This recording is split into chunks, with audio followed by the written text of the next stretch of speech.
É, vamos lá, Andréia. Então, olha só. Eu passei para vocês. Eu postei ontem. ah, Deixa eu ver aqui. Fechar isso aqui. O pessoal, a gente tá pelo. Você tá me vendo, né, Andréia? Deixa eu compartilhar minha tela com você.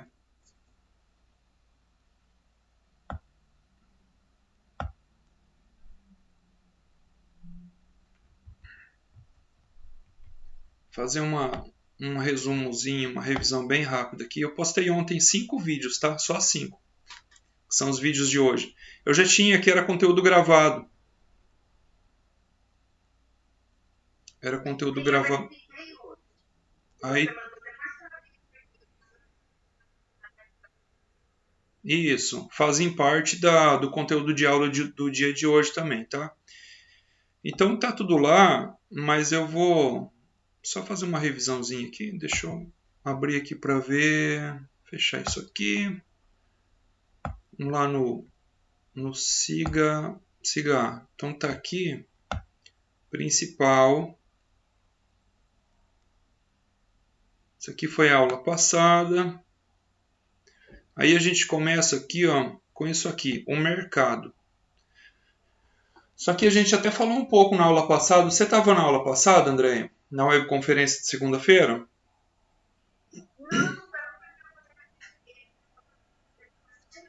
Não, iniciou semana passada. Iniciaram semana passada. Dia 30, né? E aí, dia 31, que foi referente à terça-feira, daí eu postei esse conteúdo aqui, ó, que fala sobre o mercado. Se você não assistiu, assista. Por quê? Porque eu acho que você sabe, né? Já foi falado que o professor não dá presença, ela é toda contabilizada de forma automática pelo próprio cigarro. Então, assim, a presença de vocês é contabilizada pelo acesso aos vídeos gravados, aos materiais postados, bem como as conferências, o dia que tem webconferência, como tem hoje, tá? Então, professor, dá presença, não posso. É tudo automático. Tem até um relatório de presença aqui que ele gera automaticamente para a gente, tá bom? Então daí eu vou pedir para você acessar, tá? Até porque isso aqui vai ser conteúdo de avaliação, tá bom? Então aqui nessa aula 1 aqui, não, mas acontece, viu? Mas independente disso eu também não consigo fazer nada. A única coisa que a gente consegue aqui é lançar nota, né? Que por sinal ela também é automática quando a gente coloca o questionário, né? Ele já dá todas as métricas lá. Então, olha só, aqui ó, nessa aula 1 do mercado, ele vai apresentar o que é o mercado. Você não estava na aula passada, mas eu falei, tá? O mercado, André, ele é um ambiente de negociação, só isso, tá? É, o que vem à mente quando surge essa pergunta, o que é o mercado para você? Aí a pessoa, em vez de dar uma definição técnica de mercado, ela fala o nome de um supermercado, né? Ou seja, em vez de ela dar a definição, ela dá um exemplo, um nome, tá? O supermercado, ele também é um mercado. Por quê? Porque ali é um ambiente de negociação. Ali tem um agente a todo momento tentando vender alguma coisa, que é o proprietário do estabelecimento comercial, daquela loja, né? E vai ter alguém a todo momento tentando comprar, que é o consumidor ali, o agente demandante, tá? Uma vez mais que deu negócio, ou seja, o camarada colocou esse produto aqui ao preço X e quem vai lá para comprar está disposto a pagar X, pronto, deu negócio, deu negociação, foi feito um chamado trade, né, que é negócio em inglês. Então, por exemplo, realizou-se ali uma negociação, uma mercadoria foi vendida. Isso acontece com um serviço também, não só com mercadoria física. Então, o conceito de mercado é esse, tá? No passado, antes da internet, o mercado ele era só físico.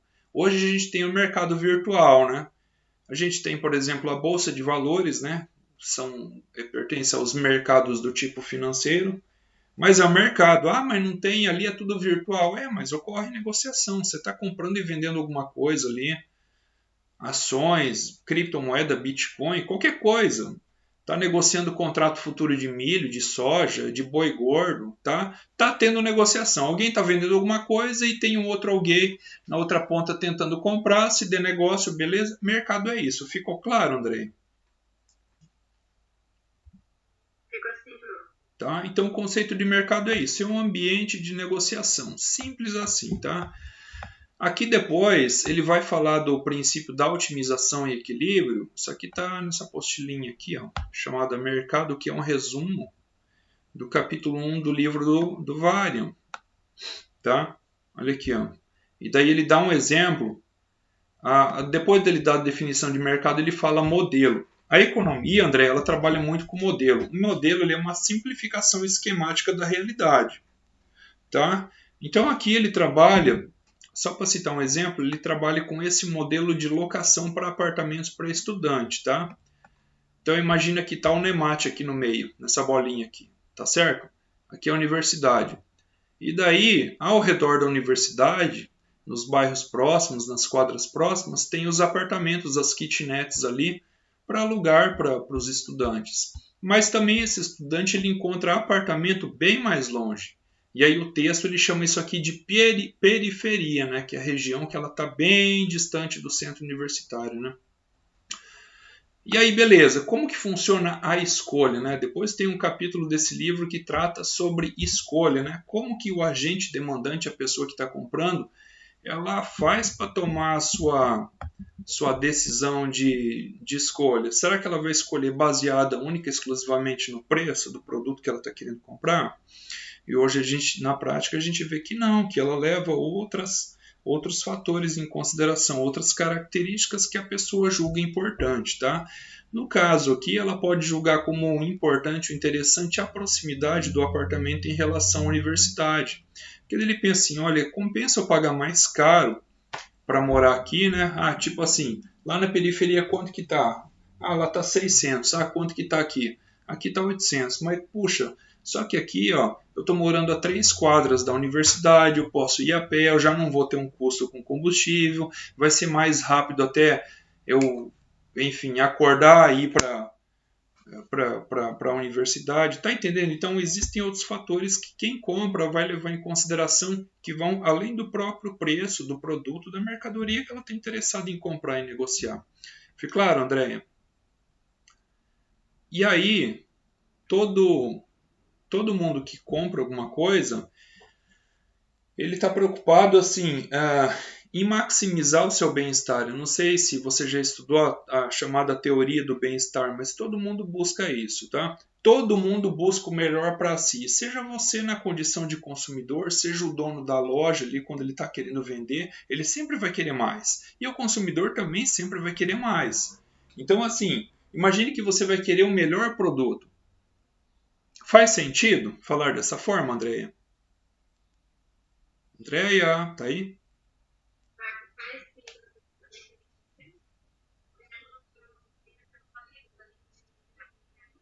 Você vai. Isso.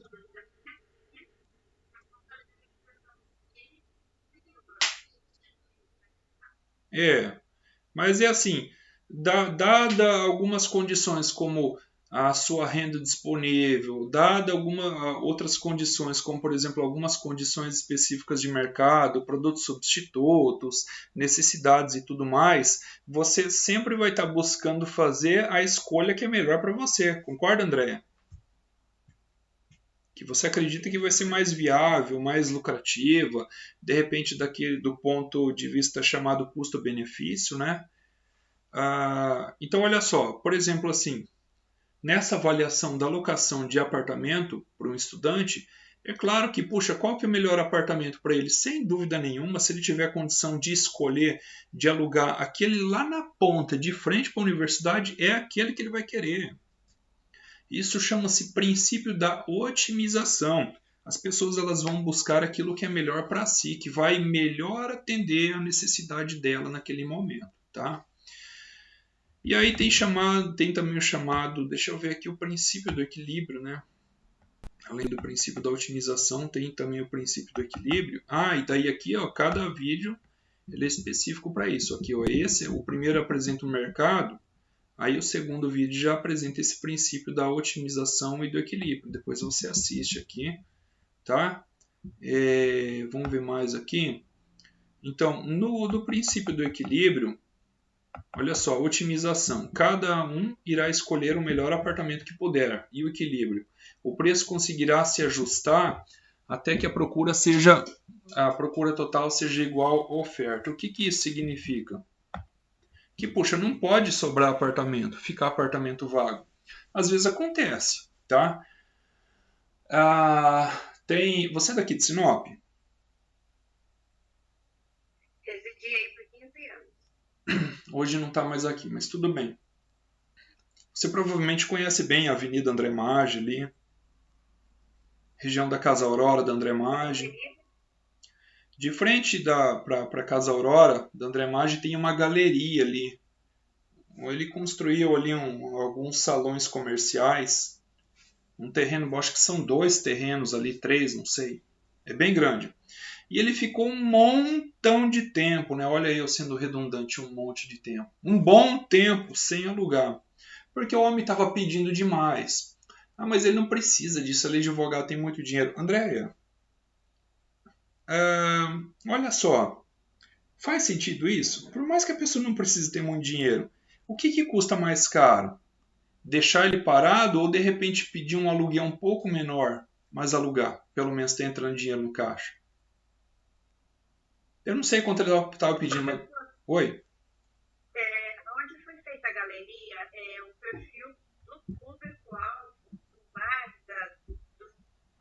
do que se foi oferecido, não seria a classe que eles queriam atingir na época. Então, eu entendo como investidora que compensa eu baixar um pouco o meu valor de aluguel para se manter as despesas e cobrir parte das despesas do investimento que eu já fiz. Isso. Até eu conseguir atingir meu público-alvo. Isso, exatamente. Então, eu residia na André Maggi, do outro ponto da cidade, ali no Maringá 2. Tá. Então, quando construiu aquela galeria, foi um questionamento que eu fiz. Falei, senhora, a galeria é interessante. Só que qual público que ela vai querer atingir? Porque se você parar para analisar o público ao redor ali, que iria consumir o produto dele, é um público classe média baixa. Isso. Exatamente. Não compensaria para o investidor, o lojista, de repente pagar um aluguel muito alto, né? O contexto daquela época era outro. O contexto naquela época era diferente. Hoje o contexto está bem diferente. O André Maggi desenvolveu muito, está abrindo uma garagem de carro ao lado da outra ali, uma em cima da outra. O consumo hoje é muito maior, o nível de vendas é muito maior, mas é muito diferente de... A gente está falando o quê? 6 anos atrás? 7? Mudou muito.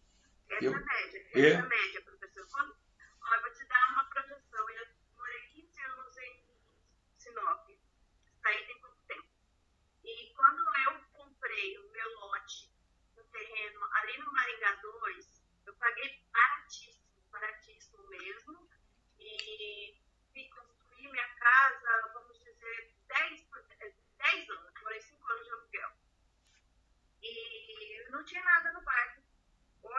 Hoje tem um Bela Suíça na frente, eu tenho um bairro bem mais desenvolvido e aquela ponta da cidade ainda não tinha sido desenvolvida. Ou seja, o seu investimento quadruplicou de valor, né? Vamos dizer que eu estou bem tranquila. Eu sei. O contexto era outro, Andréia. O contexto nunca vai ser igual. Nunca, nunca. Eu estive no Rio de Janeiro uns anos atrás e eu falei, mas você notou quantos anos você mora aqui? Ele falou, sempre moro aqui, né? Onde eu fiquei lá, ele é aposentado pela FAB, Força Aérea Brasileira. Ele sempre trabalhou de técnico em enfermagem dentro da FAB, porque lá tem de tudo. Não tem só piloto, não. Tem médico, tem enfermeiro, técnico, enfermeiro, tem tudo, tudo. Aí ele falou, rapaz, de 5 anos para cá mudou tanta coisa aqui, é tanto prédio, tanta construção. Isso a nível de Brasil. Aliás, isso a nível de mundo. O mundo que está se desenvolvendo, né? Então é assim, o contexto nunca vai ser o mesmo. Hoje ele conseguiu, de repente hoje ele está conseguindo o aluguel que ele queria, né? Mas eu não sei por quanto ele estava pedindo, mas tipo assim, vamos supor que ele estava pedindo 5 mil num salão naquela época, 6 mil, 7 mil. Hoje ele consegue isso. Mas peraí, esse 6, 5, 6, 7 mil naquela época não é a mesma coisa de hoje. Já depreciou muito. Tá? Então é assim, eu acredito que ele deveria ter alugado por um valor menor. Sairia mais barato. Até porque o imóvel deprecia. Eu passei um tempo lá na frente, quando ainda não estava alugado, a tinta, por efeito do sol e da chuva, né? Já teve que pintar, a tinta tá caro, mão de obra tá caro. Tá? Professor, fazendo uma análise de investimento, um comparativo com a galeria que foi feita e com o novo shopping.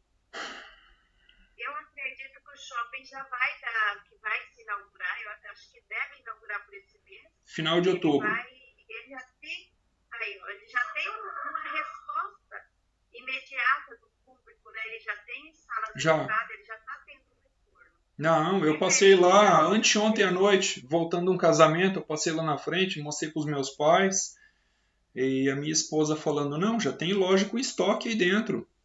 Falta só terminar a fachada, uns detalhes aí, colocar as lâmpadas nos postes aqui, iluminação, fazer a calçada ali do estacionamento dos carros, mas o shopping está praticamente pronto. Tá nos detalhes finais já. Tem demanda sim, tá?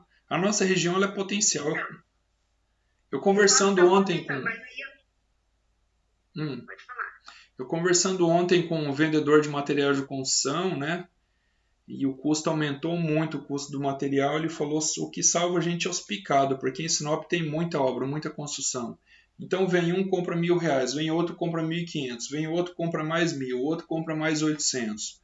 É o que está segurando a quantidade de construção de imóveis novos saindo aqui em Sinop. E reforma também tem bastante, sempre tem, né? Mas é assim... Quando eu trabalhava aí, eu trabalhava também numa construtora. Então eu tenho noção do custo da obra. É caro, tá caro. Realmente ficou bem caro. Isso. Mas eu ainda, analisando do ponto de vista ainda comercial, a galeria foi feita no local errado, na época, há anos atrás, com a promessa da Avenida André Maggi ser o centro de Sinop. Isso, exatamente, a história foi essa.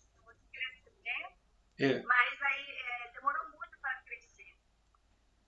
Por isso que eu te falo a questão do contexto. E o contexto ele muda de época para época. Aquela época André Maggi era periferia. Hoje André Maggi não é mais periferia, André. Não é? A cidade cresceu muito, não para de crescer. Então André Maggi hoje ela virou centro comercial. Não é mais aquela periferia lá do pobrezinho que não, já mudou, viu? Já mudou. Claro que ainda não é o centro de Sinop, mas já mudou bastante. Então, vamos voltar aqui. Então é assim, o equilíbrio ele trata disso aí. Poxa, tá caro, eu ofertei meu imóvel aquele determinado preço, não consegui alugar, o tempo passou, eu vou ter que ceder, não adianta, eu vou ter que baixar preço, ou ele vai ficar ali me dando prejuízo. É assim que funciona, o princípio do equilíbrio, ele fala assim, poxa, não está vendendo, vamos ter que baixar preço, né? Por que supermercado faz promoção, baixa preço, principalmente tem a chamada quinta verde, né? Porque imagina um produto perecível, ele estraga muito rápido, né? Tomate, verdura, tem que baixar o preço. Viu que não vendeu, baixa, mas o preço ainda vende próximo ao preço de custo. Dependendo da situação, às vezes até um pouquinho abaixo do preço de custo para se livrar daquilo. Se livrar. Senão é prejuízo. O imóvel não vai ser diferente. É melhor ele baixar preço, mas, como você falou ali, cobrir as despesas, nem que ele fique praticamente empatado no lucro ali, mas pelo menos um prejuízo maior ele não vai ter. É assim, tá? A demanda. A demanda é o ato de comprar. Como que as pessoas fazem para tomar suas decisões de compra? Tá? Vai depender de diversos fatores. Mas um deles é a chamada renda pessoal disponível. Nesse texto aqui, ele chama isso de preço de reserva. O que é o preço de reserva, Andréia? Deixa eu ver aqui, Andréia, né? Isso, Andréia. Andréia, o preço de reserva é o preço máximo que a pessoa está disposta a pagar. E esse preço de reserva, ele muda bastante de pessoa para pessoa. É claro que se você pegar a massa e você for comparar, ou seja, a massa e a grande maioria das pessoas, você vai ver que esse preço de reserva ele vai convergir para um certo valor, digamos assim, médio, porque afinal de contas as pessoas elas vivem de salário, então elas vão ganhar aí, elas vão ter uma renda próxima, parecida ao final do mês. E elas vão ter despesas aí parecidas, como por exemplo, despesa com alimentação, despesa com combustível, alguns itens que as pessoas demandam vão ser praticamente os mesmos, né? Itens de higiene básica, alimentação básica, combustível, né, comunicação, isso aí é algo assim que não vai mudar muito, inclusive nem na quantidade demandada de pessoa para pessoa, né? Então, assim, esse preço de reserva, que é o preço máximo que as pessoas vão estar dispostas a pagar, quando você pega assim, o montante total, ele vai convergir para um valor médio. Mas se você analisa isso de pessoa para pessoa, lógico que vai mudar muito. Por quê? Porque vai ter uma pessoa mais abastada que ela vai ter mais dinheiro para pagar. Quanto que é o preço de reserva na média? É 500, mas tem uma que pode pagar 800. E aquele apartamento ali que está exatamente na frente da universidade, o cara vai pedir 800, ele não vai pedir 500, porque ele sabe que vai ter alguém que vai pagar os 800. É escasso, ou seja, tem poucos apartamentos ali naquela região, exatamente de frente para a universidade. Isso explica o porquê como que fala? Aquelas camarim que fala, não sei, aquelas mesas de show, elas são bem mais caras. Tem aí que eu não vou, faz muitos anos que eu não vou, mas... Oi? Não tem a mesa ali? A mesa ali que fica ali na frente ali do palco ali dos artistas, ali, aquele espaçozinho. Vai ver ali, o camarote é 5, 6 mil reais. Enquanto que lá na arquibancada lá é R$ 1.000, 800, não é isso? Professor, prefiro pagar individual, só a entrada. Só a entrada, né? Não, mas você pode ter certeza que vai ter gente que vai alugar o camarote por 5, 6 mil, ele quer estar ali, ele quer exclusividade. Outra, ele tem dinheiro, o preço de reserva dele é maior. Tem disso também. Então a escolha, ela vai, é claro, ela está relacionada ao critério renda também, tá? Tem gente que gosta disso, tá?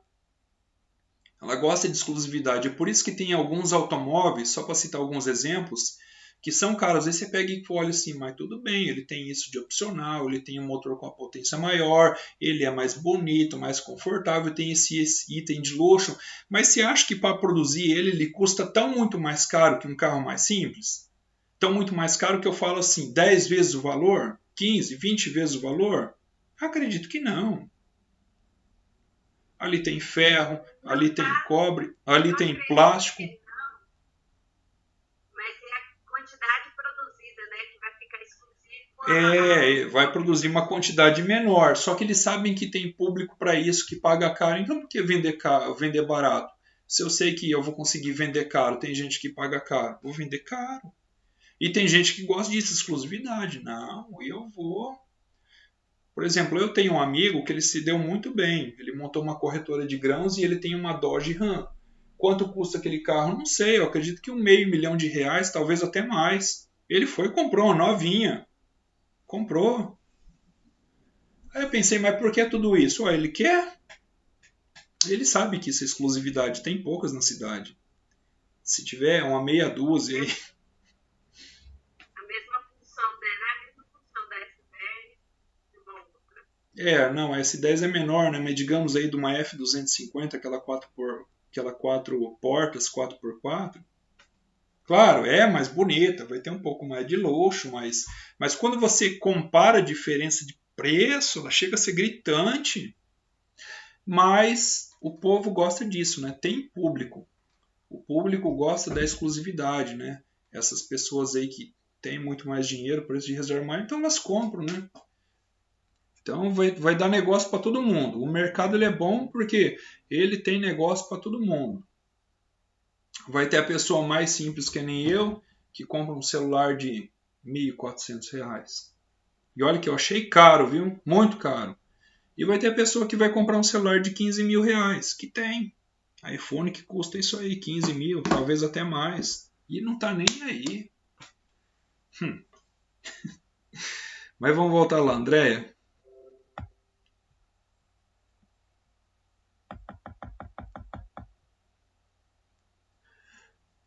Então é assim, ó, só para a gente entender aqui, ó, parece uma escadinha, tá conseguindo ver, né, Andréia? Isso aqui é o gráfico de demanda.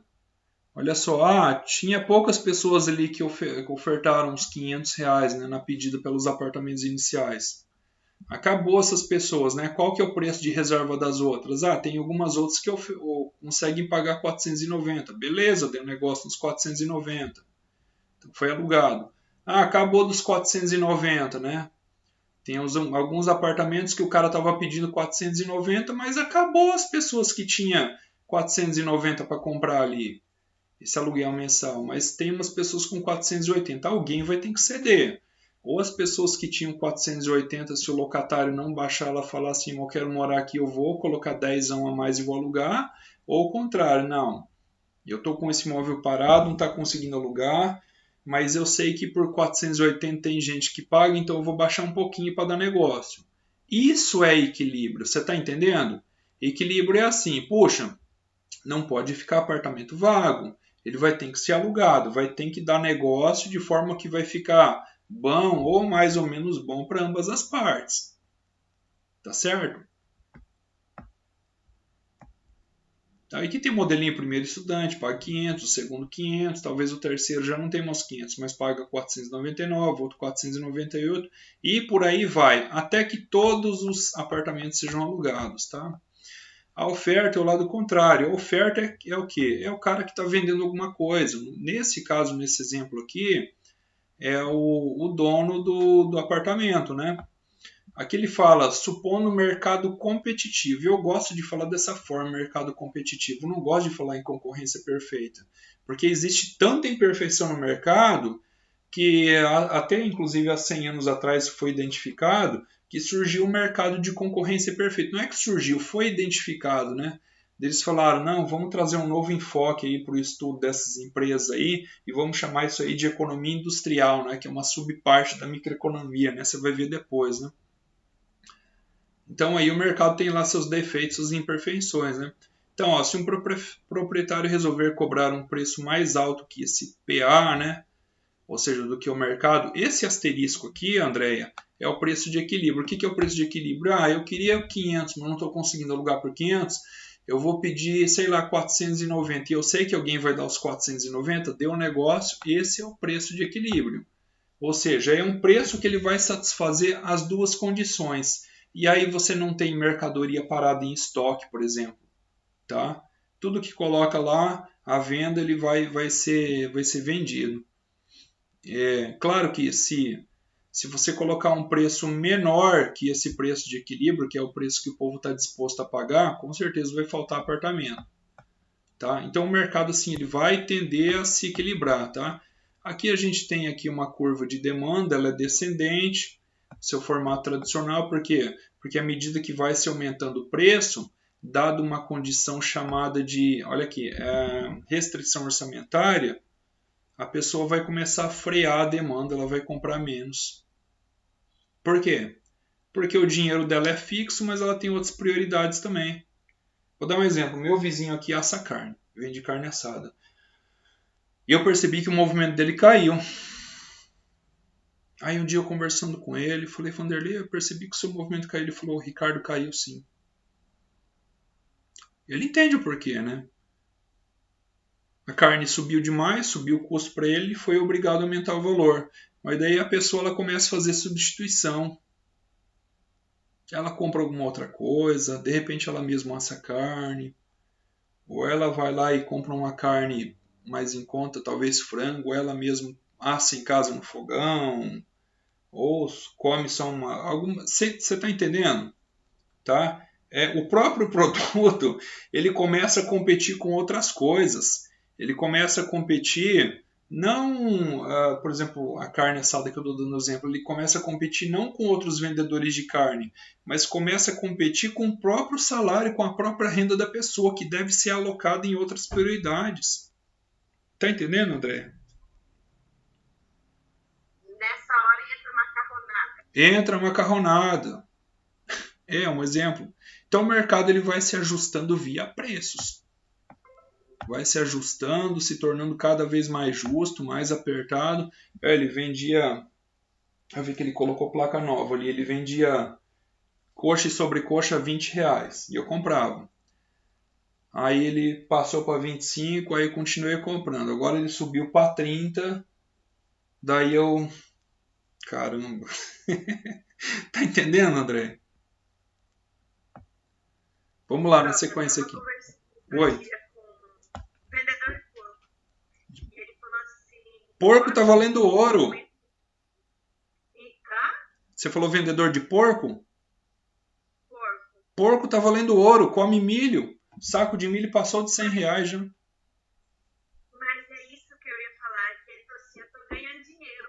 Tô ganhando dinheiro, porque a carne subiu lá em cima, aí voltou, o pessoal começou a consumir mais a carne de porco, só que também o milho subiu, então vamos manter o porco subiu. Eu falei assim, eu tô ganhando dinheiro, eu tenho porco para vender, quem quer comprar ainda tá mais barato que o boi. É. Mas essa pandemia aí, ela tá deixando algumas marcas na gente, né? Pandemia, mescla de pandemia com política, sei lá. Mas enfim, vamos voltar aqui. A curva de oferta, ela costuma ter, em sua maioria dos casos, um formato contrário à curva de demanda. Ela é ascendente. Por quê? Ó, nesse caso aqui, ela tem um formato vertical. Eu já explico para você nesse exemplo.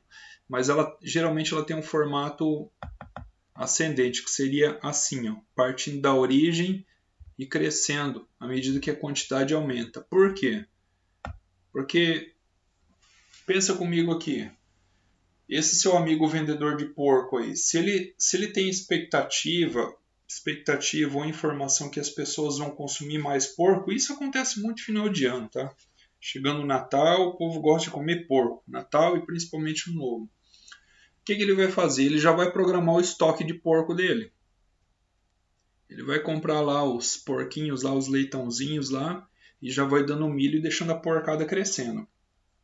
Ele já até sabe o preço que ele vai vender daqui a 2 meses, mais ou menos. O mercado funciona assim. E aí ele joga o preço lá em cima. Se ele sabe que, por exemplo, assim, por um motivo qualquer vai ter uma escassez de produto no mercado, o que ele vai fazer? Ele vai programar um estoque ainda maior porque ele vai ter expectativa que ele vai conseguir vender esse produto mais caro. Então, assim, o que anima o produtor, o vendedor de vender mais, de ofertar mais, é o preço.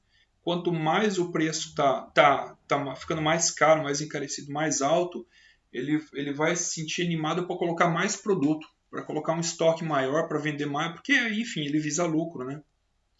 Isso tem um efeito contrário na ponta compradora. A ponta compradora, ela vai se animar mais com algo do tipo promoção, oferta, ela entende que ela está fazendo um bom negócio, que ela está comprando com valor abaixo do preço.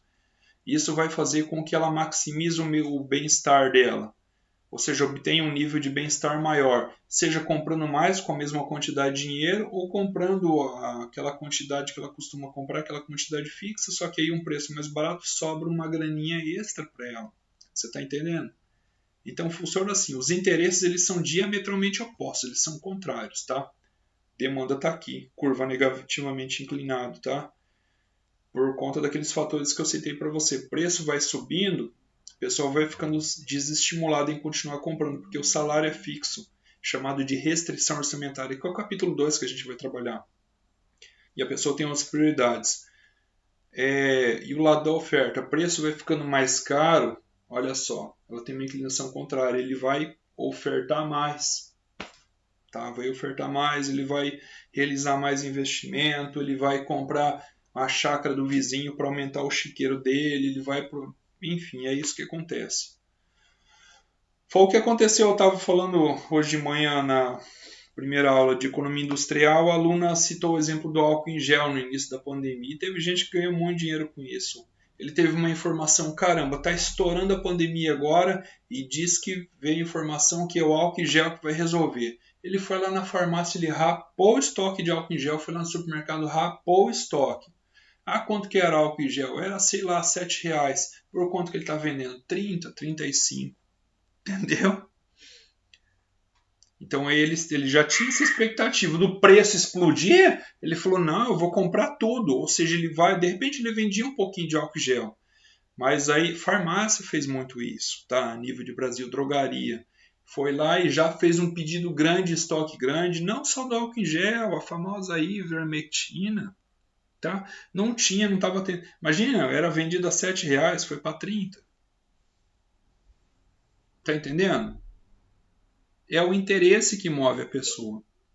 Seja do lado da demanda, seja do lado da oferta. Todo mundo busca satisfação, maximizar a satisfação, maximizar o seu nível, grau de bem-estar. Tá certo, André? No caso dos apartamentos, a curva de oferta ela é fixa. Você sabe por que ela tem esse formato aqui? Não formato ascendente? Eu acho que você sabe, né? Você trabalhou com material de construção. Vamos lá, Andréia. É do dia para a noite que se constrói uma casa? Jamais. Pode aumentar o aluguel de 1.000 para 3.000 ali, ó. Pode aumentar o aluguel de 1.000 para 3.000. Poxa, ele não vai conseguir construir uma casa do dia para a noite. É por isso que ela tem esse formato fixo aqui, ó. Ela é vertical, independente do nível de preço. Ele estava aqui 1.000, foi para 3.000. Ele está de mãos atadas, ele não consegue levantar uma casa e terminar em pouco tempo, vai demorar.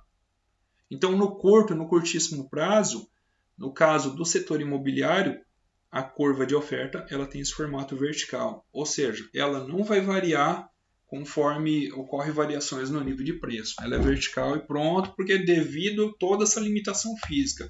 Primeiro você vai ter que contratar um engenheiro, um arquiteto, que seja para fazer a planta para você. Você vai ter que dar entrada na prefeitura, na papelada, não sei o que. Vai ter que chamar o trator ali, o pessoal da obra ali, fazer todo aquele nivelamento, não sei como é que chama aquilo, colocar aquela demarcação, aí depois vai ter que chamar o mestre de obra, ele vai trazer a equipe dele dos PDF, aí você vai ter que comprar material, isso vai demorar demais até chegar no acabamento. Então, é um caso específico, né? Por que ela tem esse formato? E depois você dá uma lida aqui, ó. Por exemplo, se o preço aqui, ou seja, o preço que você está ofertando o apartamento ele for menor, que esse preço de equilíbrio de mercado para o asterisco, a demanda ela vai ficar maior que a oferta. É lógico, é a chamada oferta, né? Promoção, liquidação, pechincha. Tá mais barato. Beleza, o povo vai cair em cima querendo comprar. A demanda vai superar a oferta, tá?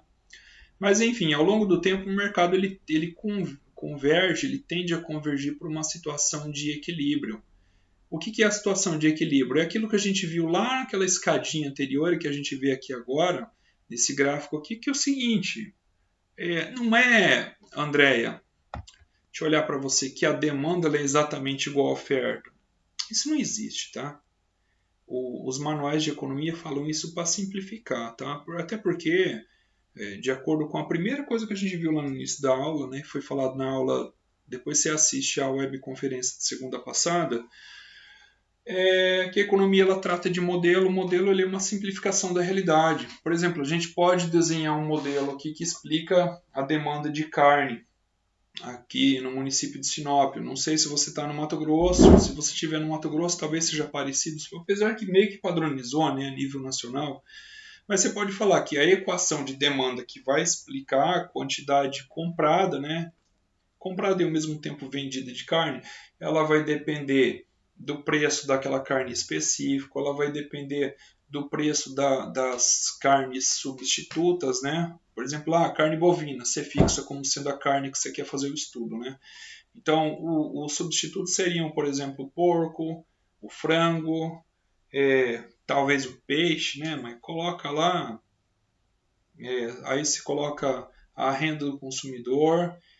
Você pode, de repente, colocar uma variável proxy, que ela vai identificar o comportamento do consumidor em relação à sua preferência, ou seja, o chamado gosto do consumidor. É uma variável qualitativa, mas a gente pode atribuir um valor a ela se você tiver essa informação, né? E aí você tem que pegar uma pranchetinha e fazer esse levantamento estatístico. tem que entrevistar cliente, tem que ir ao supermercado, pegar informação lá do próprio açougue, quanto que está vendendo dessa carne daquela cada nível de preço, para tentar identificar a preferência do consumidor. Isso é um modelo, é uma simplificação da realidade. A gente consegue escrever isso em forma de uma equação, desenhar um modelo matemático e aí a gente apresenta a realidade, né? Todo o contexto através de uma simples equação. Isso é o modelo. Tá? Então, no nosso modelo, a gente tem essa situação aqui. Ó. Isso aqui é o equilíbrio, né? Quando a oferta está próxima à demanda, não quando é igual. Exatamente igual não vai ter. A gente citou o exemplo lá da galeria lá, que ficou um bom tempo sem alugar. Provavelmente porque o preço que ele estava pedindo não estava sendo atrativo para as pessoas interessadas em locar o apartamento. Provavelmente, né? Depois você dá uma lida aqui ó, na estática comparativa, que é quando a gente faz essa comparação de preço, o que acontece se aumenta o preço, o que acontece se diminui o preço, né? Ah, tem aqui a questão do governo que ele taxa, ele vem e coloca um imposto. Pô, se o governo coloca um imposto, o produto ele vai ficar mais caro. Concorda comigo que ele vai ter um custo e esse custo vai ser repassado? Ele está falando que esse imposto aqui ele vai ser cobrado dos proprietários. Você acha que o proprietário do apartamento ele vai querer tomar o ferro sozinho? Jamais, professor. Ele vai querer passar para frente.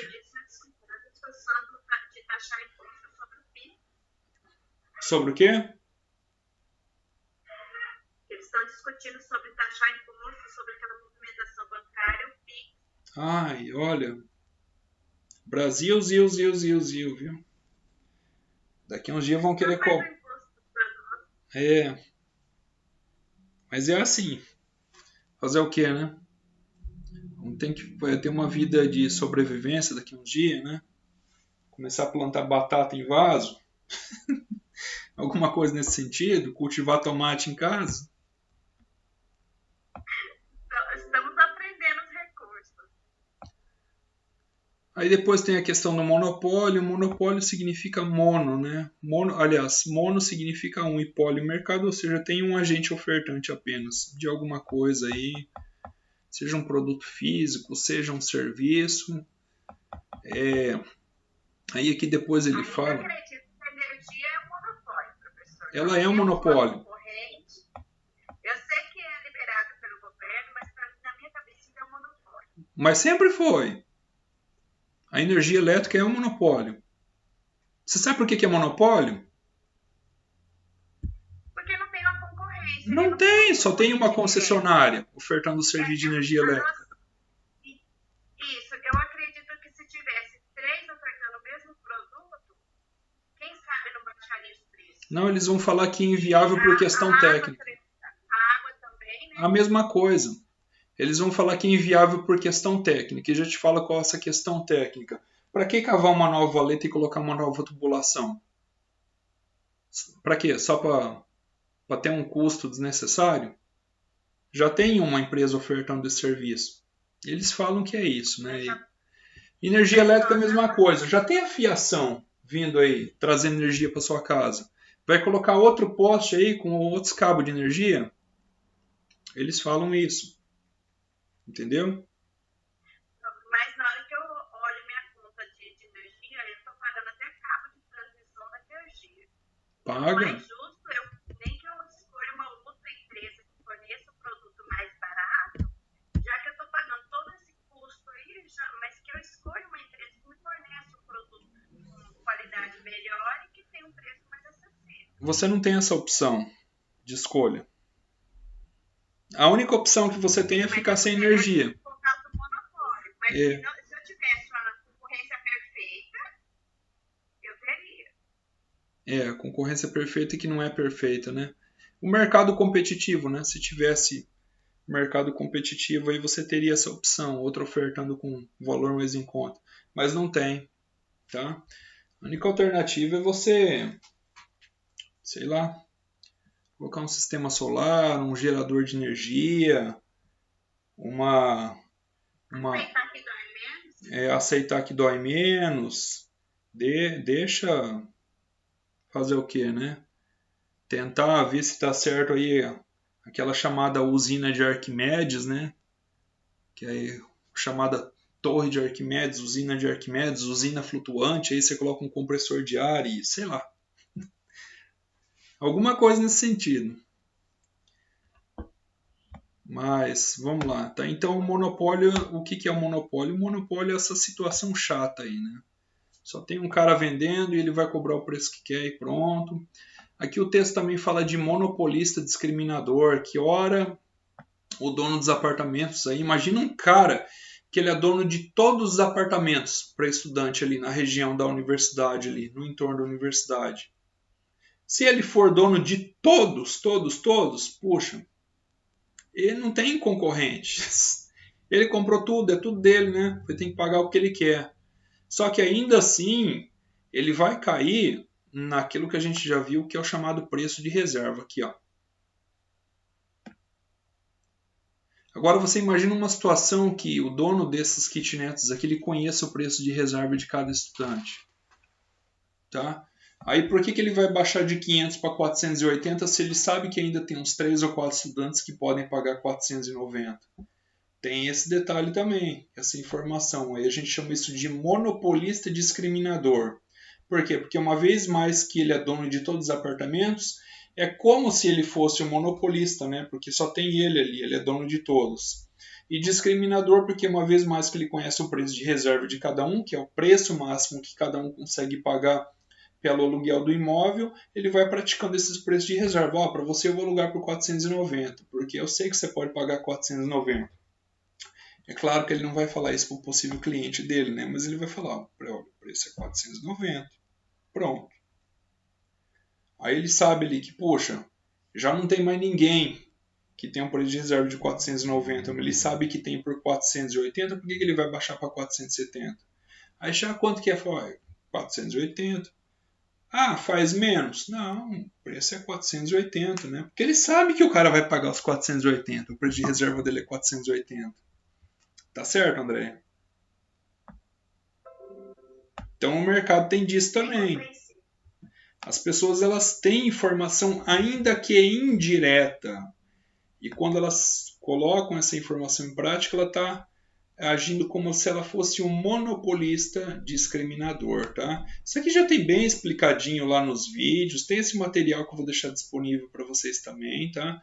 Aqui fala do equilíbrio de mercado, que é quando as curvas de oferta e demanda se cruzam. A gente tem aqui, tá? Não é que a oferta é igual à demanda, para com isso. Sempre vai ter alguns casos aí em que alguma mercadoria ela não vai ser vendida, ela vai ser vencida, o dono do mercado vai jogar fora, alguns apartamentos não vão ser alugados, porque ou ele está pedindo muito caro, o povo não está achando vantagem. Tem as situações também, mas que assim, praticamente quase tudo vai dar negócio para quase tudo. É pouca coisa que se perde, isso aí é, digamos assim, aceitável. Tá? Bom, basicamente era isso, tá? Tem a questão da eficiência de Pareto, tem vídeo lá explicando também, que fala assim que, poxa, a eficiência de Pareto ela vai dizer uma das máximas da economia que fala que não existe almoço grátis, alguém sempre vai ter que pagar a conta, ou seja, não tem como você melhorar uma situação de uma parte, ó, tá escrito aqui, ó, sem piorar a da outra, alguém vai ter que pagar a conta, tá? Isso aí é eficiência de Pareto, tá?